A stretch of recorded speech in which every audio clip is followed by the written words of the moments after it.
veja, o que acontece?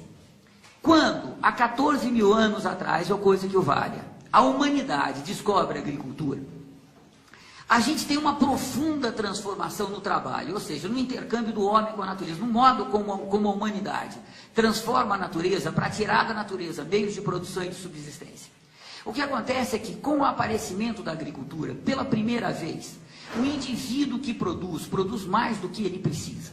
Ou seja, ao final da sua jornada de trabalho, ele produziu mais do que o necessário para a sua sobrevivência imediata. Este, a mais, é chamado trabalho excedente.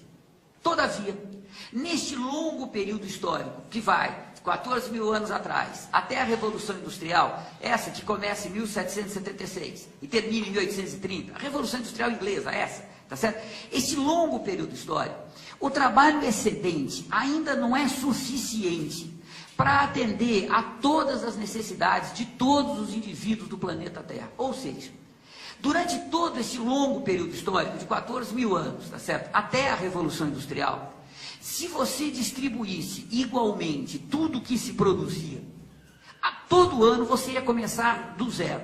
Você distribui igualmente tudo que se produz, o resultado é que não tem para todo mundo, portanto falta. E no ano seguinte você começa do zero, o ano seguinte você começa do zero. Ou seja, não sobra para investir no desenvolvimento das forças produtivas.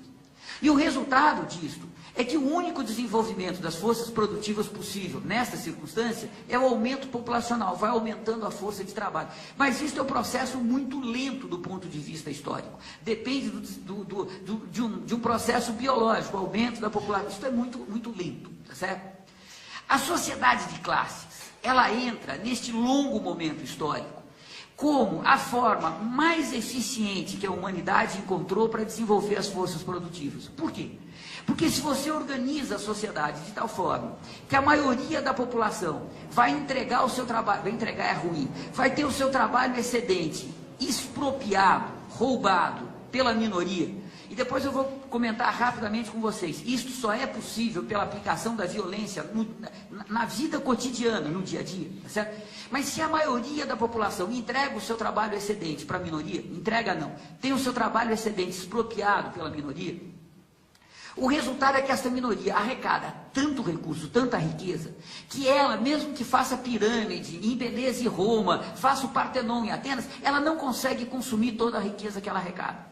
E, portanto, sobra para ela desenvolver o seu negócio. E desenvolver o negócio significa fazer estrada aqui, fazer porto ali, aumentar, né, trazer mais escravos, aumentar a produção. Ou seja, acaba significando desenvolver as forças produtivas.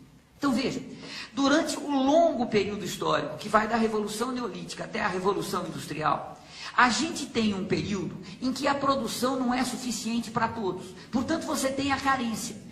E neste período em que você tem a carência, as classes sociais, é uma mediação social muito adequada para desenvolver mais rapidamente as forças produtivas. Porque você concentra a riqueza e ao concentrar a riqueza sobra para investir no desenvolvimento das forças produtivas.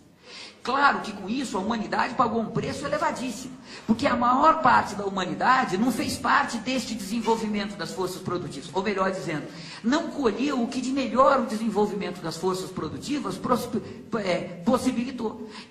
Este desenvolvimento humano, este desenvolvimento, vocês querem, né, bem Lukács e Messados, este desenvolvimento humano genérico, que o desenvolvimento das sociedades de classe possibilitou, só foi possível, porque a maior parte da humanidade, os trabalhadores, foram excluídos deste progresso, né? Tiveram negados a possibilidade de participar, de ter acesso a esses ganhos que a humanidade teve.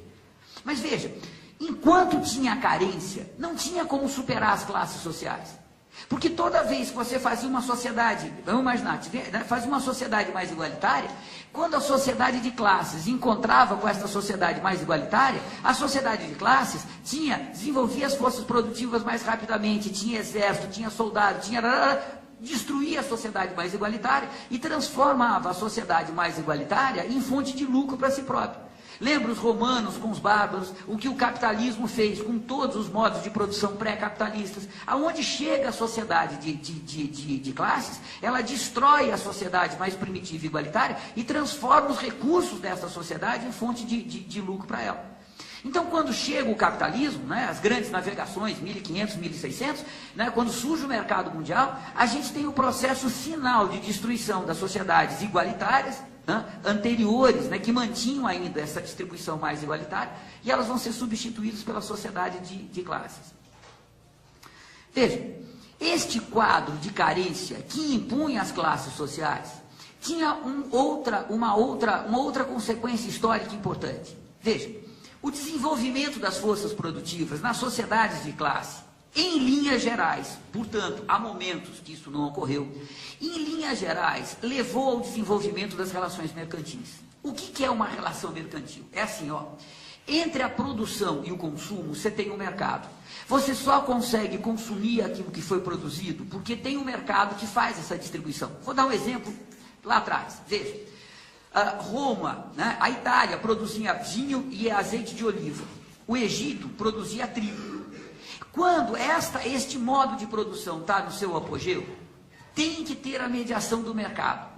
Porque o Egito está produzindo muito mais trigo do que ele pode consumir, Roma está produzindo muito mais vinho e azeite, e se não tiver o mercado, não tem a produção nem no Egito, nem a produção em Roma. Então veja, a produção mercantil é aquela produção que só pode continuar a se desenvolver, que só pode continuar sendo o que ela é, se ela tiver a mediação do mercado. Tranquilo isso? Veja, se historicamente eu tenho a carência, ou seja, eu não tenho para todo mundo, ou seja, a produção é menor do que a necessidade, veja, historicamente o que eu tenho é uma oferta muito menor do que a procura. O que se produz é menos do que se precisa. Então, o que se oferta no mercado é menos do que se precisa. O resultado é que, do ponto de vista histórico, da grande tendência histórica, a tendência é que o preço fique lucrativo, que o preço fique bem acima do preço de custo.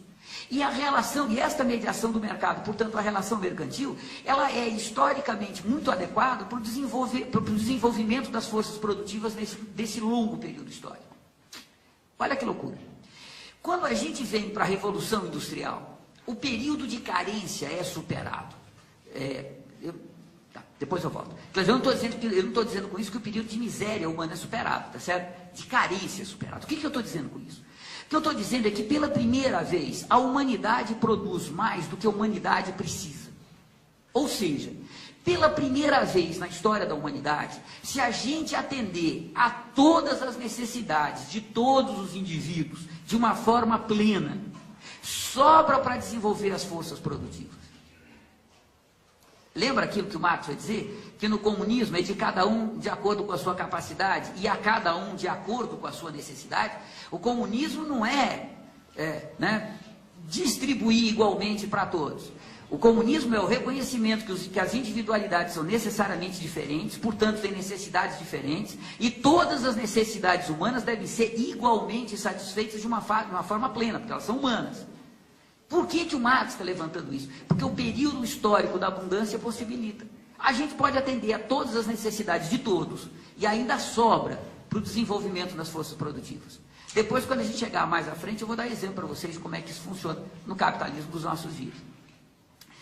O que é importante, a passagem para a abundância, é que pela primeira vez, a oferta se transforma muito maior do que a procura. Pela primeira vez, do ponto de vista histórico, o mercado vai se tornando um mercado saturado, ou seja, você tem uma produção maior do que a necessidade, mesmo. E o resultado disso é que pela primeira vez ao longo da história da humanidade, o mercado não funciona mais como uma mediação adequada para desenvolver as forças produtivas. Porque como a oferta é menor do que a procura, os preços tendem a cair abaixo do preço de custo e, portanto, a mediação do mercado faz com que de tempo em tempo você tenha uma baita crise que trava a produção. Veja, vê se eu consigo ser mais claro. Se você tem a abundância, você tem uma oferta maior do que a procura. Se a oferta é maior do que a procura, a tendência é os preços caírem abaixo do preço de custo. Então veja, você tem a indústria produzindo cada vez mais, com todas as mediações, a agricultura produzindo mais, com outras mediações, os serviços produzindo cada vez mais. Na medida que você vai aumentando a oferta, o preço vai caindo, vai caindo. Chega um determinado momento que a produção não pode continuar aumentando, porque os preços não compensam mais.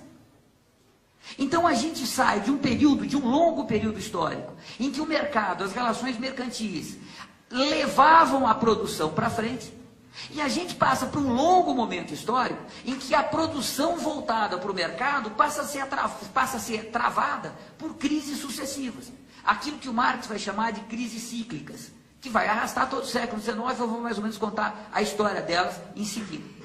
O que eu estou tentando mostrar para vocês é que, veja, a gente tem uma situação histórica que muda de patamar quando a gente passa pela Revolução Industrial, ou seja, quando a gente entra no capitalismo industrial, no capitalismo maduro. Que patamar histórico é esse? Antes deste momento histórico, as relações mercantis, o mercado, era uma mediação adequada para levar as forças produtivas para frente. Portanto, produzir para o lucro e não para atender às necessidades humanas, ou se vocês quiserem, produzir para reproduzir de uma forma ampliada a propriedade privada da classe dominante, era um meio adequado, melhor dizendo, era um meio mais adequado do ponto de vista histórico para desenvolver as forças produtivas. Quando a gente vem para o capitalismo maduro, pela primeira vez na história, o mercado trava. Porque os preços não compensam mais, historicamente, porque a oferta é muito maior do que a procura, porque a gente passou para a abundância. E o resultado disso é que, pela primeira vez na história humana, produzir para produzir lucro e não necessidade humana, deixa de ser uma mediação adequada para desenvolver as forças produtivas. Pelo contrário, passa a ser um entrave ao desenvolvimento das forças produtivas. E é isso que o Marx vai levantar lá no século XIX, que se abre um período histórico em que você tem uma contradição antagônica, ou seja, impossível de ser mediada entre o desenvolvimento das forças produtivas e as relações de produção capitalista. O que são as relações de produção capitalista na sua essência? São relações de produção voltadas a produzir reproduzir de forma ampliada o capital, ou seja, produzir o lucro e não atender às necessidades humanas. Esta forma de produzir, historicamente, trava. E só dá para a gente superar esta contradição antagônica se a gente superar o modo de produção capitalista. Aquilo que o Marx está dizendo no século XIX.